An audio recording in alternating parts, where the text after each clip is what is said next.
पंजाब में कि लाखों की संख्या में मजदूर पंजाब छोड़कर जा चुके हैं। मजदूरों के पलायन करने से पंजाब की अर्थव्यवस्था पर क्या असर पड़ेगा?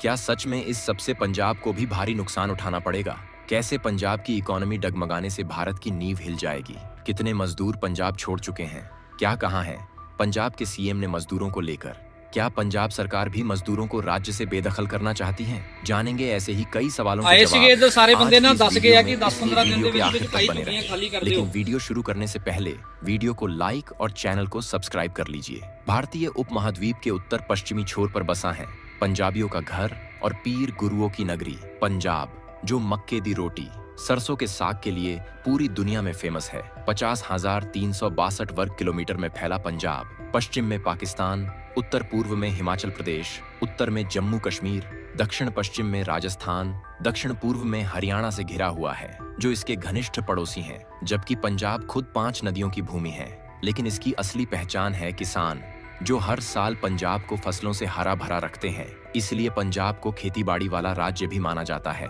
जहाँ की मुख्य फसल है गेहूं, जिससे न सिर्फ पंजाबी अपना पेट भरते हैं, बल्कि भारत के कई राज्यों और शहरों में भी यही अनाज लोगों की भूख मिटाता है। इसके अलावा यहाँ धान यानी गेहूं, मक्का, जौ, दालें, चने, बाजरा, ज्वार जैसी फसलें भी उगाई जाती हैं, और गन्ना, कपास, तिलहन, संतरे, अमरूद और सब्जियों में आलू, मिर्च, प्याज, लौकी भी किसान से लेकर पंजाब तक की इनकम का एक बड़ा सोर्स है। यानी आप कह सकते हैं कि पंजाब की रोजी रोटी का एक बड़ा जरिया कृषि क्षेत्र ही है, जिससे लाखों लोग जुड़े हुए हैं। लेकिन इनमें सबसे ज्यादा संख्या है मजदूरों की।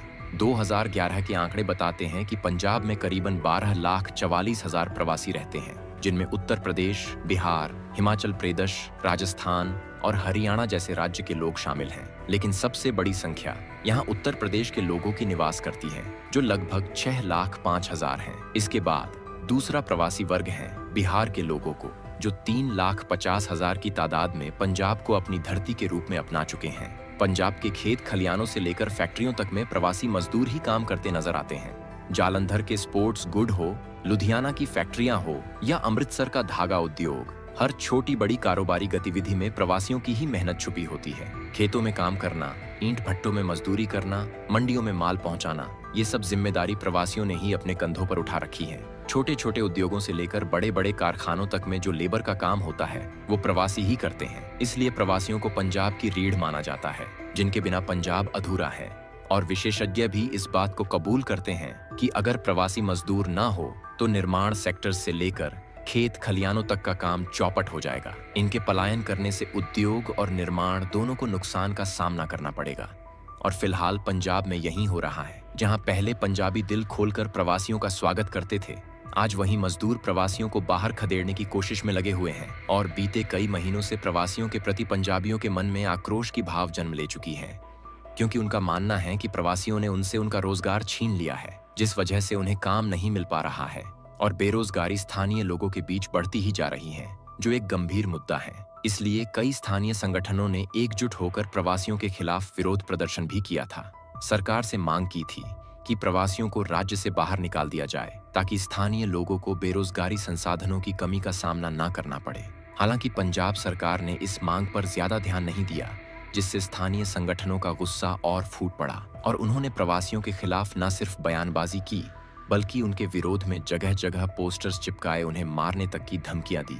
लेकिन सरकार ने कोई एक्शन नहीं लिया और ना ही प्रवासी पंजाब छोड़कर जाने के लिए राजी हुए, क्योंकि भले ही पंजाब उनके लिए पराया हो, लेकिन वो सालों से यहाँ रह रहे हैं। उनकी कई पीढ़ियां पंजाब की धरती पर पली बड़ी हैं। इसलिए अब प्रवासी इसी राज्य को अपना घर मानते हैं और रोजगार से लेकर शिक्षा तक में बढ़ चढ़कर हिस्सा लेते हैं। और यही बात स्थानीय लोगों को खटक रही है। उन्होंने सरकार से कहा था कि वो मजदूरी के लिए दूसरे राज्यों से मजदूर न बुलाए, बल्कि स्थानीय लोग ही मजदूरी का काम भी संभाल लेंगे, ताकि उन्हें हाथ पर हाथ ना रखकर बैठना पड़े। अपने लोगों की ये परेशानी और विरोध देख सरकार ने भी उन्हें दिलासा दिया और मुख्यमंत्री ने कहा कि पंजाब के युवाओं को रोजगार दिलाना सरकार की जिम्मेदारी है। लेकिन ऐसे मुश्किल वक्त में अगर दूसरे राज्यों के लोग आकर काम करेंगे तो स्थानीय लोगों के बीच और ज्यादा गुस्सा बढ़ जाएगा। साथ ही मुख्यमंत्री ने यह भी आश्वासन दिया कि पंजाब का एग्रीकल्चर सेक्टर हो या इंडस्ट्रीज, दोनों ही फील्ड्स में लोकल्स को भरपूर काम दिया जाएगा। मुख्यमंत्री के इस बयान से ये साफ जाहिर है कि वो प्रवासियों से ज्यादा स्थानीय लोगों को प्राथमिकता दे रहे हैं, उन्हें रोजगार दिलाने की जद्दोजहद में लगे हैं। लेकिन वो इस बात को शायद भूल गए हैं कि पंजाब की अर्थव्यवस्था में जितना योगदान स्थानीय लोगों का है, उतना ही प्रवासियों का भी, जिन्होंने अपने खून पसीने से खेतों की सिंचाई की है, पंजाब की धरती को फसलों से गुलजार बनाया है। पर एक गलती अब प्रवासियों के लिए मुसीबत बनकर उनके सामने खड़ी हो गई है। दरअसल 9 सितंबर को होशियारपुर में एक बच्चा अचानक गायब हो गया था। हालांकि घर वालों ने, पुलिस ने उस बच्चे को गांव भर में तलाश किया, पर उसका कहीं कोई सुराग नहीं मिला। लेकिन अगले दिन यानी 10 सितंबर को उसका शव कब्रिस्तान में दर्दनाक हालत में बरामद हुआ। और जब पुलिस ने इस मामले की जांच पड़ताल की और सीसीटीवी कैमरे चेक किए गए, तो खुलासा हुआ कि उत्तर प्रदेश का एक व्यक्ति बच्चे को अगवा करके ले गया था और फिर उसे मार दिया।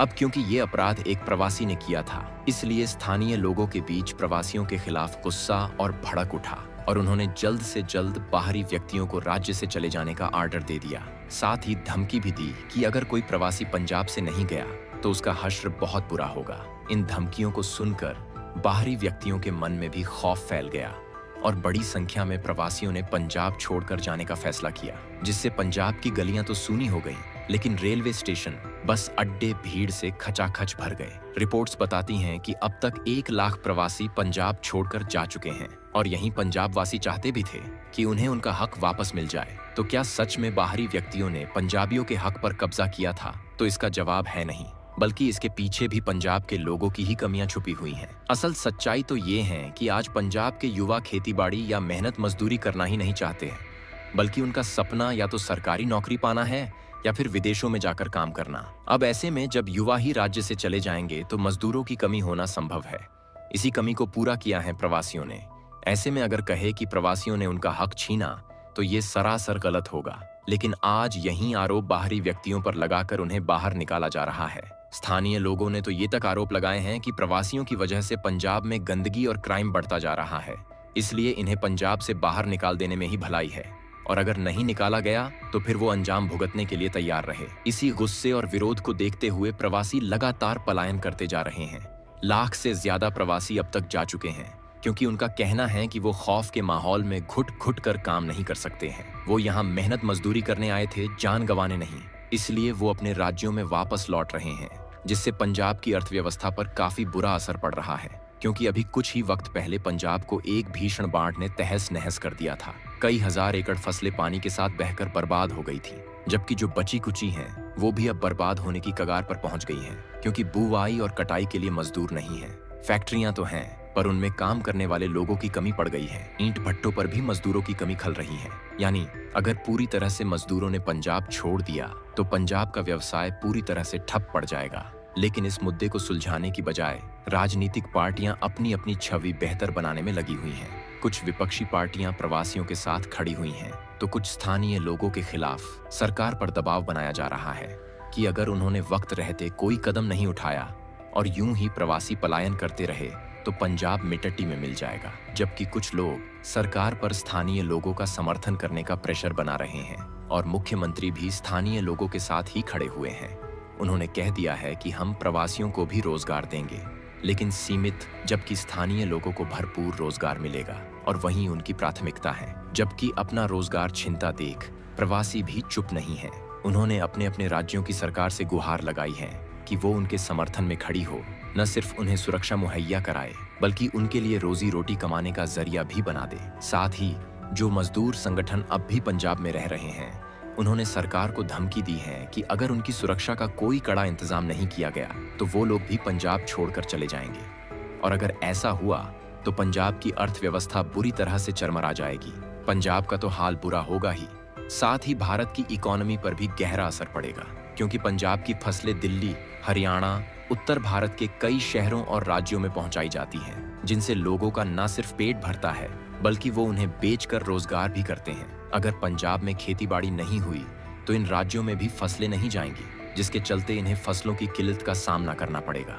हरित क्रांति के बाद आज पंजाब भारत का एक महत्वपूर्ण कृषि क्षेत्र बन गया है और इसे भारत का अन्न भंडार कहा जाता है, जो देश की खाद्य सुरक्षा में महत्वपूर्ण योगदान देता है। जबकि देश के लिए 31% चावल और 46% गेहूं भी यही राज्य मुहैया कराता है और इसे देश की 16वीं सबसे बड़ी राज्य अर्थव्यवस्था भी माना जाता है। इसलिए मजदूरों का पलायन हो या पंजाब का रोजगार ठप्प पड़ना हो, ये पूरा विवाद भारत भर के लिए चिंता का विषय है, क्योंकि अगर इसी तरह पंजाब से प्रवासियों को बेदखल किया जाता रहा तो राज्य की अर्थव्यवस्था भी आसमान से सीधा जमीन पर आ जाएगी। अनेकों फैक्ट्रियां, कारखाने और सबसे अहम खेती का काम बंद पड़ जाएगा, जिससे देश में अन्न की कमी देखने को मिलेगी। सबसे बड़ा और गंभीर मुद्दा तो ये है कि अगर पंजाब से नसीहत लेकर दूसरे राज्यों ने भी प्रवासियों को निकालना शुरू कर दिया तो मुसीबत और ज्यादा बढ़ जाएगी। आज केरल से लेकर तमिलनाडु तक में बिहार, उत्तर प्रदेश के लोग मेहनत मजदूरी कर रहे हैं, जबकि दिल्ली में भी यही प्रवासी रिक्शा चलाते हैं।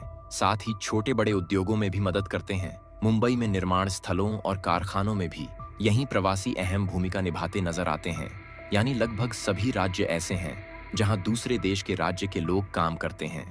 और इस तरह भारत भर में चारों तरफ प्रवासियों का जाल बिछा हुआ है, जिन्हें अपने अपने राज्यों से निकाल देना अर्थव्यवस्था को भारी भरकम ठेस पहुंचाना है, लाखों करोड़ों लोगों को बेरोजगार करना है। इसलिए ये मामला आज सिर्फ पंजाब तक ही सीमित नहीं है, बल्कि पूरे भारत में चिंता का विषय बन गया है।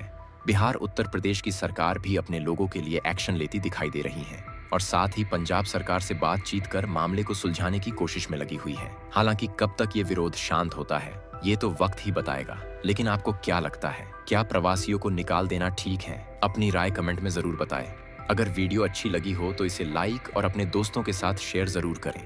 साथ ही अगर हमारे चैनल पर नए हैं या इससे पहली बार जुड़े हैं तो इसे सब्सक्राइब करना ना भूलें। ऐसी ही नॉलेजेबल वीडियोस पाने के लिए बेल आइकन को प्रेस भी कर ले। मिलते हैं अगली वीडियो में, तब तक के लिए bye bye and take care.